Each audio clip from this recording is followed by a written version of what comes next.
Bismillahirrahmanirrahim. Innal hamdalillah nahmaduhu wa nasta'inuhu wa nastaghfiruh wa na'udzu billahi min shururi anfusina wa min sayyiati a'malina. May yahdihillahu fala mudilla lahu wa may yudlil fala hadiya lahu. Asyhadu an la ilaha illallah wahdahu la syarika lah wa asyhadu anna Muhammadan abduhu wa rasuluhu fala nabiyya ba'dah. Qala Allah ta'ala ya ayyuhalladzina amanu taqullaha haqqa tuqatih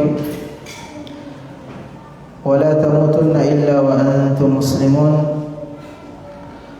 Qala ya ayyuhan nasu taqu rabbakum alladzi khalaqakum min nafsin wahidah وخلق منها زوجها وبث منهما رجالا كثيرا ونساء واتقوا الله الذي تساءلون به والأرحام إن الله كان عليكم رقيبا. أما بعد فإن أصدق الحديث كتاب الله وخير الهدى هدى محمد صلى الله عليه وعلى آله وصحبه وسلم. اللهم صل على محمد وعلى آله وصحبه wa man tabi'ahum bi ihsanin ila yaumiddin. Kaum muslimin dan muslimat, hadirin wal hadirat serta para pemirsa yang menyimak kajian ini via online. Assalamualaikum warahmatullahi wabarakatuh. Alhamdulillah, begitu banyak nikmat Allah Subhanahu wa taala yang mengharuskan kita untuk senantiasa bersyukur kepadanya. Dan semoga dengan bersyukur tersebut, nikmat-nikmat tersebut akan senantiasa langgeng bersama kita, bahkan kita harapkan ditambah olehnya sebagaimana janjinya. Salawat dan salam semoga senantiasa tercurah kepada Nabi kita tercinta Nabi Muhammad sallallahu alaihi wa ala alihi wa sahbihi wasallam. Dan semoga salawat dan salam juga senantiasa tercurahkan kepada segenap para sahabat dan keluarga beliau serta umatnya yang senantiasa konsisten dan istiqomah di dalam mencontohi dan meneladani beliau, khususnya dalam beribadah kepada Allah Subhanahu wa taala. Ikhwani wa akhwati fid din, kita lanjutkan kembali kajian kita, yaitu pembahasan kitab Hilya Talabil Ilm, buah karya dari Syekh Bakar bin Abdullah Abu Zaid rahimahullahu ta'ala. Alhamdulillah kita sudah menyelesaikan pasal yang pertama, kedua dan ketiga. Selanjutnya kita akan bacakan pasal yang keempat, yang beliau rahimahullahu ta'ala sebutkan al-faslur rabi' adabuz zamalah. Fasal yang keempat yaitu adab dan etika seorang penuntut ilmu di dalam berteman. Adab dan etika seorang penuntut ilmu di dalam berteman. Kata beliau rahimahullahu ta'ala, ihdar qarinas su', berhati-hatilah kalian dari teman yang buruk. Teman yang buruk. Dan buruk di sini buruk atau jelek atau rusak akidahnya, ataupun buruk dan jelek akhlaknya. Kama annal irqa dassasun, sebagaimana disebutkan bahwasanya akhlak seorang ayah itu akan menurun kepada anaknya. Fa inna adabas su' dasfasun, maka demikian pula adab yang buruk akan menular atau menurun kepada orang-orang yang berada di sekitarnya. Ijit tabi'atu nakalatun wattiba'u sarrakatun wan nasu ka'asrabil qad majbuluna ala tashabbuhi ba'dihim bi ba'd. Tabiat itu turunan, bawaan. Sementara seseorang akan meniru dari tabiat temannya atau seorang yang dekat dengannya. Sebagaimana sekawanan burung yang Allah Subhanahu wa taala ciptakan untuk saling meniru antara satu dengan yang lainnya. Fahtar mu'asyarata man kana kadzalik fa innahu al-'atab wa ad-dafu ashalu min ar-raf'i. Maka berhati-hatilah wahai para penuntut ilmu di dalam bergaul dari orang-orang yang memiliki adab dan akhlak yang buruk, apalagi orang-orang yang memiliki akidah yang rusak. Karena hal itu akan membawa atau beresiko buruk pula pada dirimu. Iya. Wadaf'u ashalu minar raf'i, dan mencegah itu lebih baik daripada mengobati. Mencegah lebih baik daripada mengobati. Di sini penulis rahimahullahu taala ingin mengingatkan kembali, walaupun di adab atau fasal yang pertama pun sudah diingatkan ya, bahwa seorang penuntut ilmu itu hendaknya memperhatikan dengan siapa dia bergaul, ya, dengan siapa dia berteman, karena teman itu membawa pengaruh. Teman itu membawa pengaruh, dan baik buruknya seseorang itu tergantung dan dilihat dengan siapa dia berteman. Baik dan buruknya seseorang tergantung dan dilihat dengan siapa dia berteman. Betapa banyak orang yang dikenal ya, dia seorang yang kalem ya, dia seorang yang pendiam ya, namun ternyata terjerumus ke dalam lubang kemaksiatan ya, terjerumus kepada ya, hal-hal yang sebelumnya kita tidak sangka dia akan melakukannya, seperti membunuh, berzina, pakai narkoba dan seterusnya. Itu disebabkan karena teman yang buruk. Sebaliknya betapa banyak atau tidak sedikit pula orang yang dikenal bagaimana buruknya, bagaimana bejatnya dia, namun tatkala dia berteman dengan orang-orang yang baik, orang-orang yang saleh, walhamdulillah dia pun menjadi seorang yang saleh dan seorang yang baik. Makanya di dalam hadis Nabi kita tercinta sudah mengingatkan al-mar'u ala dini khalilih. Seseorang itu tergantung dengan siapa dia berteman. Falyandur ahadukum may yukhallil.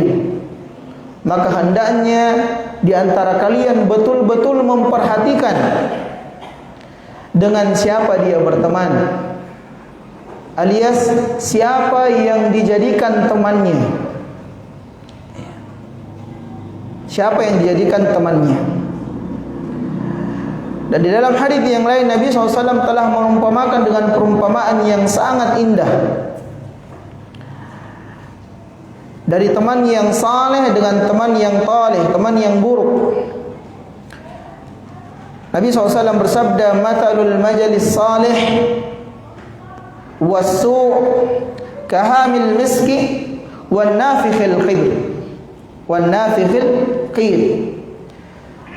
Sesungguhnya perumpamaan teman yang baik dan teman yang buruk itu ibarat berteman dengan seorang penjual minyak wangi dan seorang pandai besi.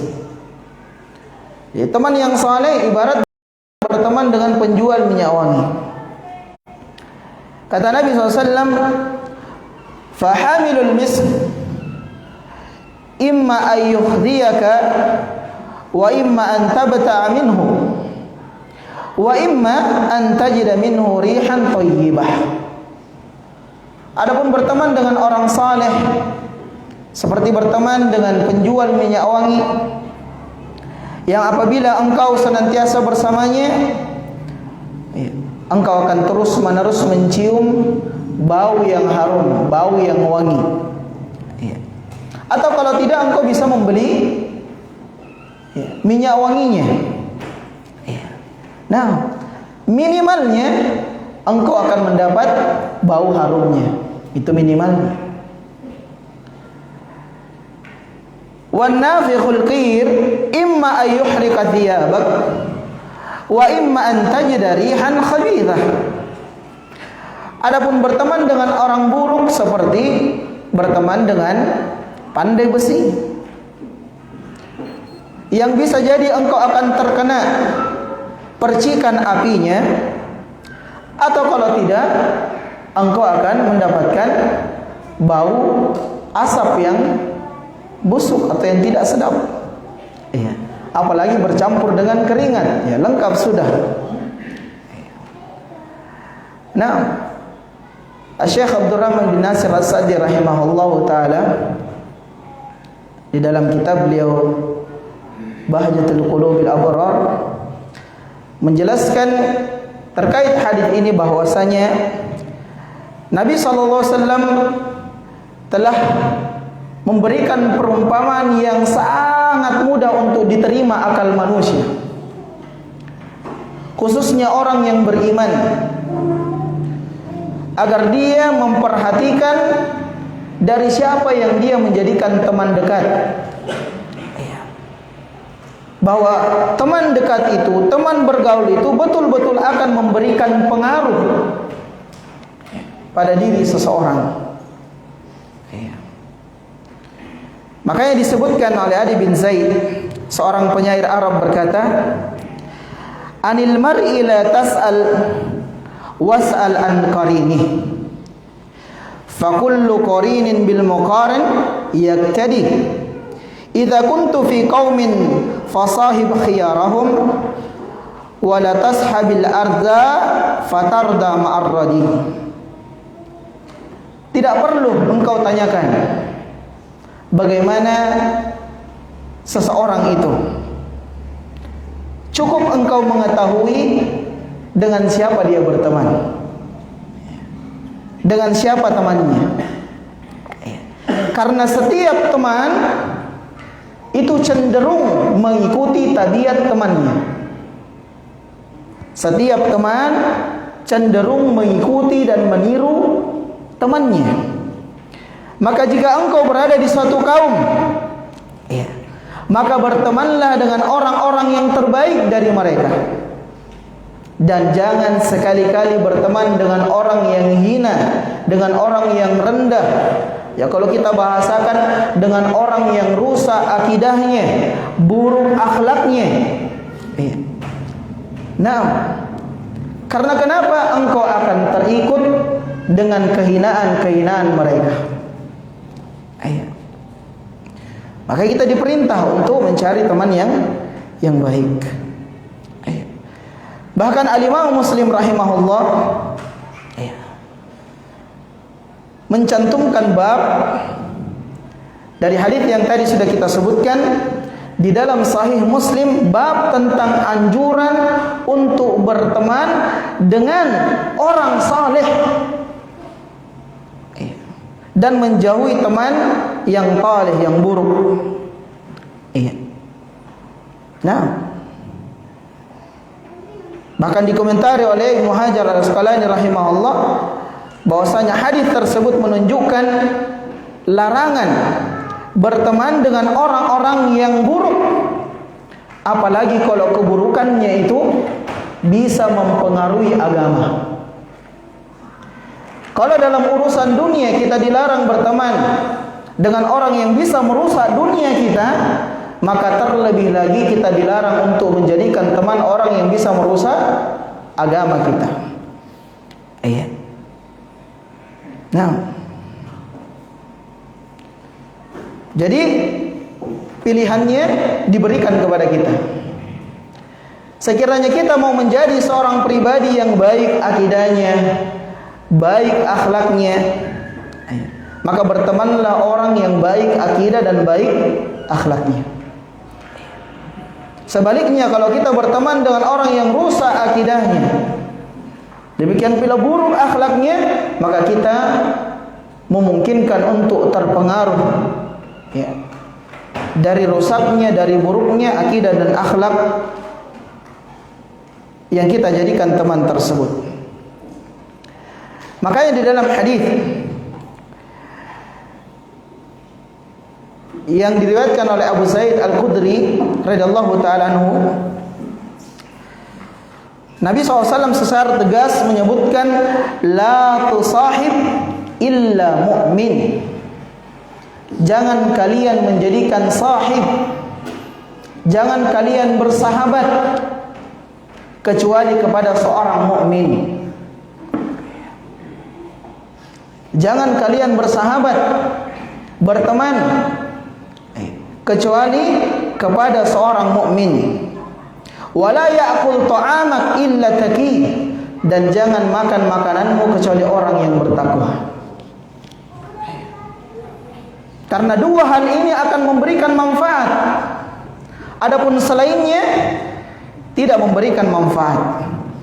Iya. Nah, makanya disebutkan oleh Malik bin Dinar rahimahullah, kullu jalisin la tastafidu minhu khairan fajtanibuh. Setiap pergaulan, setiap majelis, setiap pertemanan la tastafidu minhu khaira, yang kalian tidak mengambil kebaikan padanya, fajtanibuh, tinggalkan. Kalau ada pertemanan, ada pergaulan, ya, ada majelis yang kita tidak bisa mengambil manfaat atau tidak bisa memberikan manfaat di situ, tinggalkan. Tinggalkan. Jauhi. Bahkan Al-Imam Abu Hatim Ibnu Hibban rahimahullah menyebutkan, wa kullu jalisun la yastafidu al-mar'i minhu khairan takunu majalisahu al-qalb khairan min ashiratihi. Bahkan semua, kata beliau, teman duduk yang tidak bisa memberi manfaat atau kita tidak bisa mengambil manfaat berupa kebaikan darinya, maka duduk bersama anjing terkadang itu lebih baik. Nah, ini lebih detail lagi. Kalau kita lihat bahasanya, wah agak ekstrim ya. Nah, kenapa? Wallahu a'lam. Kalau anjing, ya, kalaupun dia mau menggigit atau menggonggong, tidak ada anjing yang bisa merusak agama kita. Ya, tidak mungkin anjing bisikan kita, ayo melakukan kesesatan, tidak mungkin. Ya, tapi kalau majelis manusia yang rusak akalnya, rusak penyimpangan, dia punya penyimpangan, ya, akan menarik kita, akan membisikkan subhat-subhat dan penyimpangannya, bahaya. Lebih baik duduk sama anjing, kata beliau. Kata Imam Abu Hatim Ibnu Hibban rahimahullahu ta'ala. Iya. Betapa banyak kaum yang hancur disebabkan karena mereka salah di dalam memilih teman. Iya. Mereka salah di dalam memilih teman. Iya. Yang dimana temannya itu membawa dia kepada kehancuran, membawa dia kepada kebinasaan, Mereka sadari ataupun tidak mereka sadari. Makanya dari komentar Syekh Abdurrahman Nasir Al-Sadi yang tadi kita sebutkan dalam kitab beliau Bahjatul Qulubil Abrar, merupakan nikmat terbesar, merupakan nikmat teragung yang hendaknya setiap kita syukuri adalah tatkala Allah Subhanahu wa taala memberikan kita kemudahan, memberikan kita taufik untuk berteman dengan orang-orang saleh. Dan kita diperintah oleh Allah Subhanahu wa taala untuk bersabar dengan mereka. Nah, apa ayatnya? Perintah oleh Allah Subhanahu wa taala memerintahkan kita untuk bersabar dengan orang-orang saleh. Nah, kasih hadiah antum.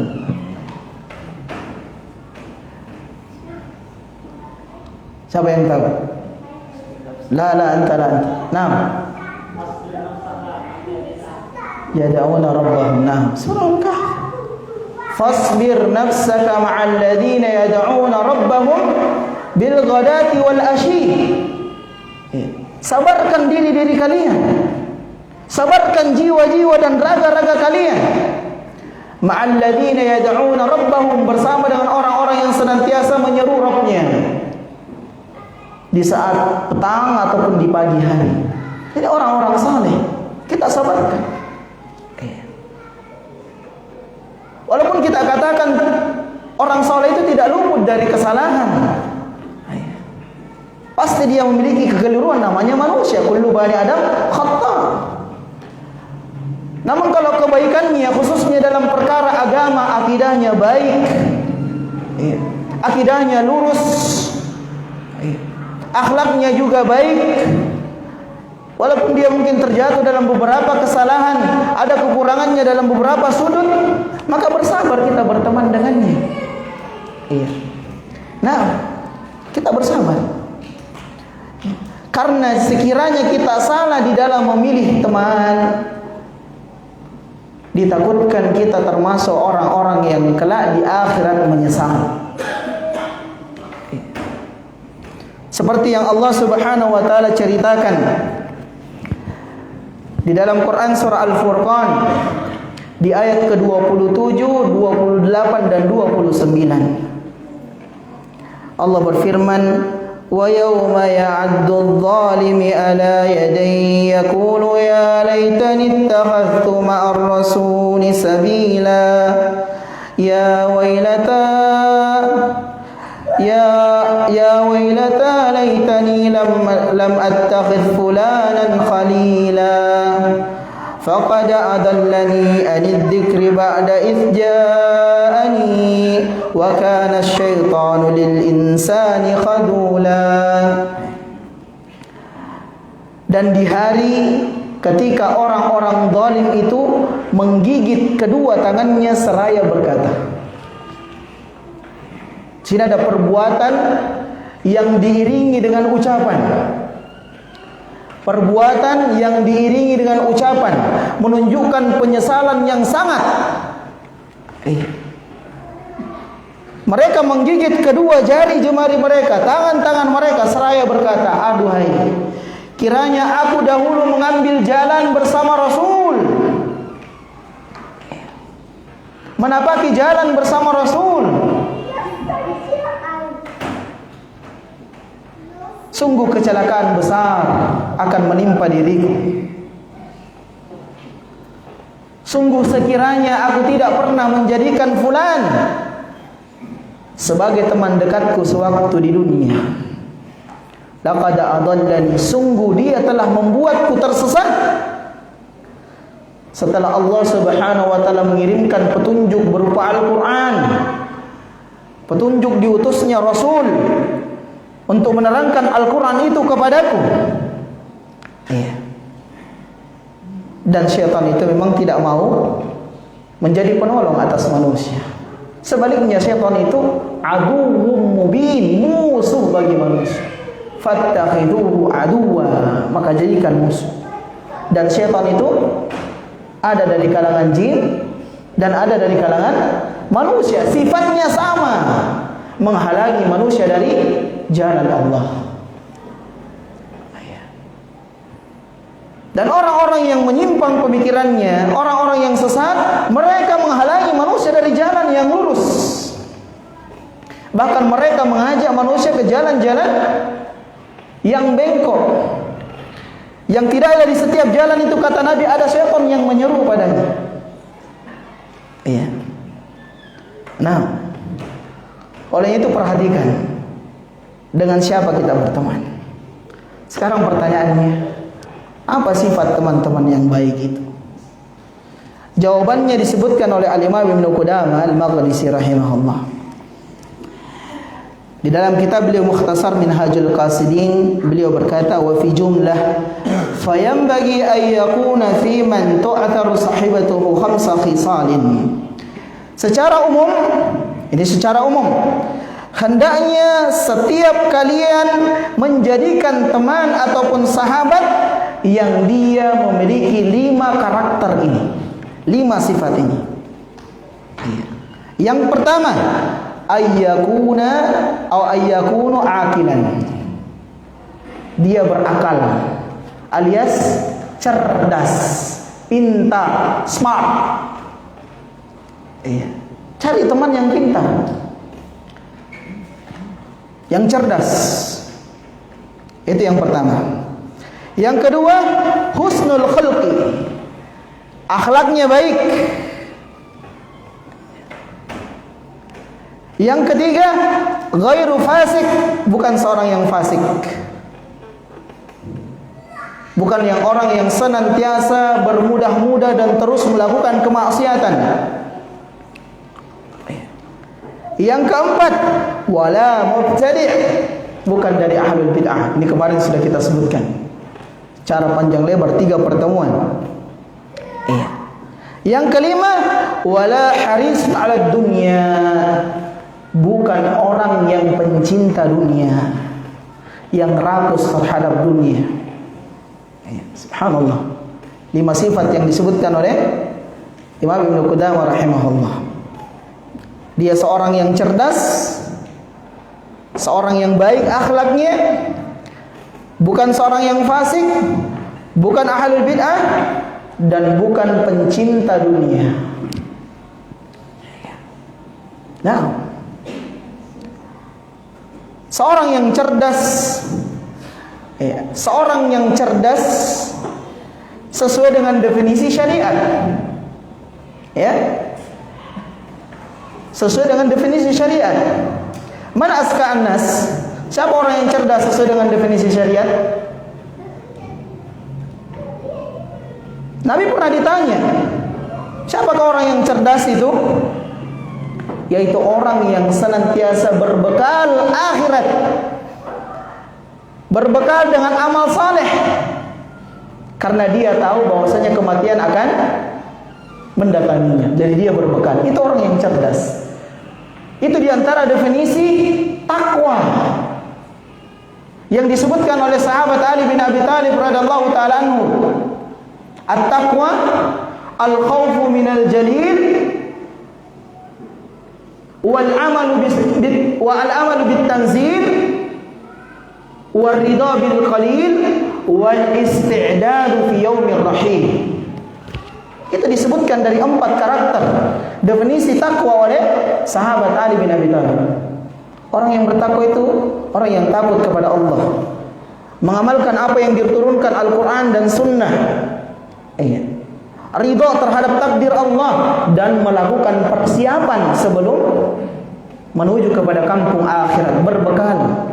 Yang Allah ingatkan kita, ya ayyuhalladzina amanu taqullaha wal tanzur nafsum ma qaddamat lighad.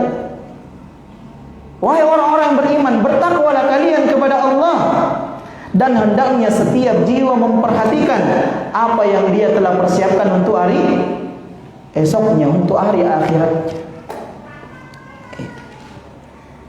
Nah, dan berpalinglah dari teman-teman yang buruk. Dan di antara sifat teman yang buruk, kami mendapatkan satu kalam dari Syekh bin Syuja' Al-Kirmani rahimahullah di dalam kitab Sifatu As-Saffah. Kata beliau, man sahibak wa waffaqaka ala ma yuhibbu aw ma yuhibbu wa halafaka fima karahu fa inna ma yashabu hawa wa man sahibahu hawa fa huwa yatlu nurahatad dunya. Barang siapa yang berteman denganmu dan dia bersepakat denganmu dalam perkara yang disukainya saja, namun dia menyelisihimu dari perkara yang dibencinya, pada hakikatnya dia berteman dengan hawa nafsunya sendiri. Dan orang yang berteman dengan hawa nafsunya, pada hakikatnya dia hanya mencari kesenangan dunia. Ini sejalan dengan apa yang disebutkan penulis di penggalan berikutnya. Kata beliau, kata Syekh Bakar Abu Zaid rahimahullah, wa alaihi fatakhayyar li zamalati was sadaqati min yu'inuka ala matlabik wa yuqarribuka ila rabbik wa yuwaffiquka ala syarifin gharadik wa maqsidik wa huwa taqsim as-sadiqi fi adkin al-ma'ayir. Kata beliau rahimahullah ta'ala, oleh karena itu, di dalam memilih teman, di dalam menjadikan atau memilih seorang sahabat, maka pilihlah teman yang bisa membantumu untuk meraih tujuanmu. Dan tujuan kita yang paling utama apa? Surga Allah. Inilah puncak keinginan tertinggi seorang muslim maupun muslimah,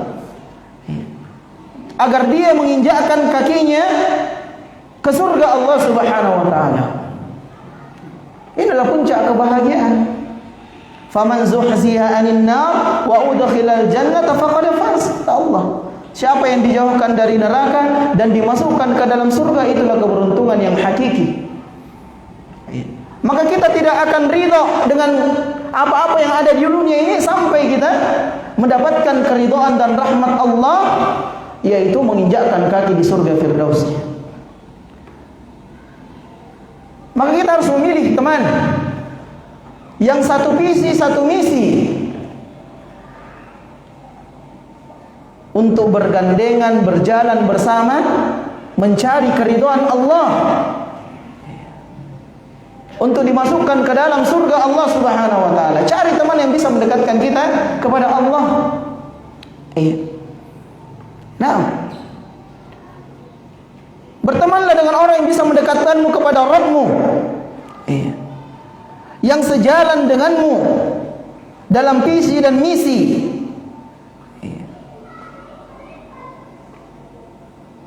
Dan jadikanlah hal-hal yang berikut sebagai pertimbangan di dalam memilih teman. Kata beliau, yang pertama, di dalam berteman itu ada 3 macam. Sadiqu manfa'ah. Yang pertama, sadiqu manfa'ah, teman karena kemanfaatan. Sadiqu ladzatin, teman karena kesenangan. Sadiqu fadilah, sadiqu fadilati, dan teman karena keutamaan. Subhanallah ya, ini dalamnya ilmu para ulama. Di dalam berteman itu hanya 3 bentuk. Yang pertama, teman karena manfaat, teman karena kesenangan, dan teman karena keutamaan. Fa'awwalani munqati'ani binqita'il mujibihima, al-manfa'atu fil awwal wal ladzatu fil tsani. Kata beliau, adapun pertemanan yang pertama, demikian pula pertemanan yang kedua, itu akan terputus sesuai dengan terputusnya manfaat dan kesenangan. Kalau kita berteman karena cuma mengambil manfaat, ya, ada sesuatu yang kita manfaatkan dari teman itu sudah tidak bermanfaat, sudah putus pertemanan. Karena cuma kita mau berteman dengan manfaatnya saja. Ya. Nah, makanya termasuk teman yang buruk.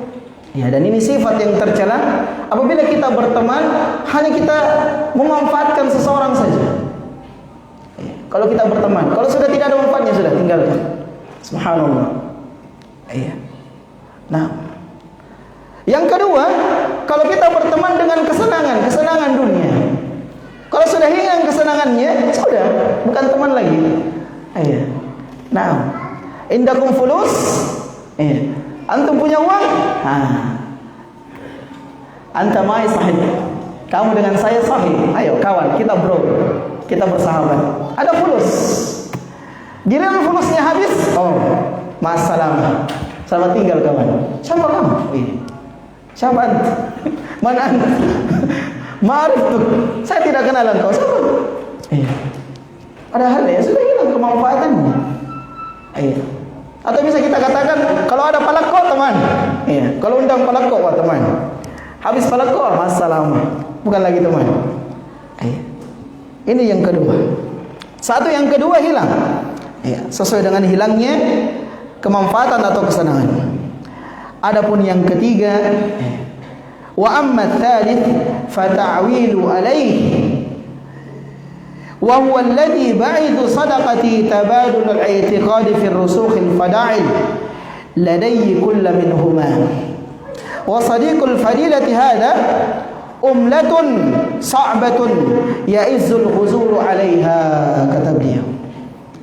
Adapun pemanfaatan teman yang ketiga yang karena keutamaannya maka akan menimbulkan saling kepercayaan, saling memuliakan antara satu dengan yang lain.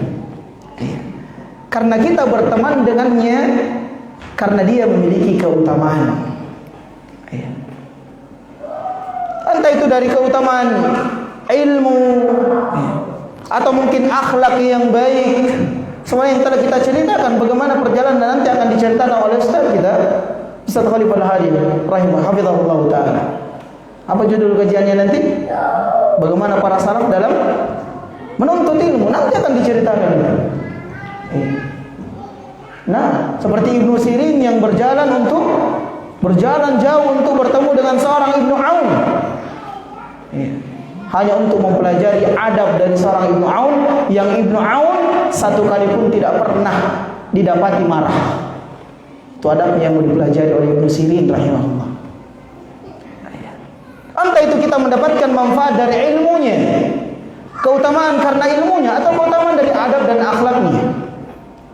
Inilah teman yang baik, yang belum dia berkata-kata, belum dia bergerak, yang kita ingat sudah akhirat.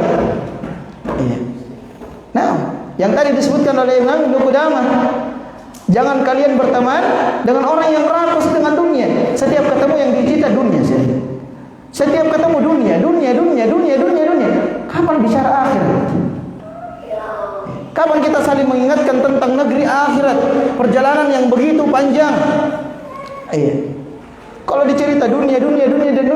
Dan sangat disayangkan kalau yang cerita seperti itu menuntut ilmu. Allahul musta'an. Kumpul penuntut ilmu yang dicerita hartanya fulan, yang dicerita hartanya Arlan. Mudzakarul ilmu. Kenapa tidak mengulang-ulang pelajaran, saling mengingatkan tentang akhirat, tentang fitnah dunia, bukan malah mencerita tentang fulan mobil baru, fulan berangkat ke sini punya tanah begini. Nah, fulan sepedanya ini, kita ikut mobil ini. Apa? Penuntut ilmu tahu hakikat dunia, tahu kita hakikat dunia, tahu kita hakikat dunia. Sering diingatkan tentang hakikat dunia. Dan seorang beriman, dialah pemilik dunia sejatinya. Walillahil izzati wa li rasulihi wa lil mu'minin. Dan kemuliaan itu untuk Allah dan Rasulnya, dan untuk orang-orang beriman sejatinya. Cuma terkadang kita lalai dari kemuliaan itu. 2 rakaat salat kita saja sebelum subuh lebih baik daripada dunia dan isinya. Kita lah pemilik kemuliaan itu. Cuman terkadang kita silau dengan dunia yang kecil karena sudah luput lagi. Nah, tapi sudah masuk ya? Sudah masuk? Nah, saya kira cukup dulu insyaAllah. Sebenarnya ada beberapa yang disebutkan oleh beliau di sini, namun karena waktu yang membatasi kita cukupkan kajiannya sampai di sini. Semoga Allah Subhanahu wa taala berikan taufik kepada kita berupa teman yang saleh, tentu baik akidahnya, baik adab dan akhlaknya, dan sekiranya Allah Subhanahu wa taala memberikan kita taufik untuk berteman dengan orang-orang yang seperti tadi, baik agama dan akhlaknya, maka itu adalah di antara nikmat yang terbaik. Jangan dilepas orang seperti itu. Jangan dilepas sahabat seperti itu, kecuali dia balik ke istrinya kalau dia punya istri, atau dia ke hammam, dia ke WC. Selebihnya berteman terus. Nah, akan memberikan pengaruh. Dan ini fakta. Ini fakta. Nah, sallallahu ala nabiyina Muhammadin wa ala alihi wasallam. Subhanakallahumma wa bihamdika asyhadu an la ilaha illa anta astaghfiruka wa atubu ilaik wa akhiru da'wana alhamdulillahi rabbil alamin. Wassalamu alaikum.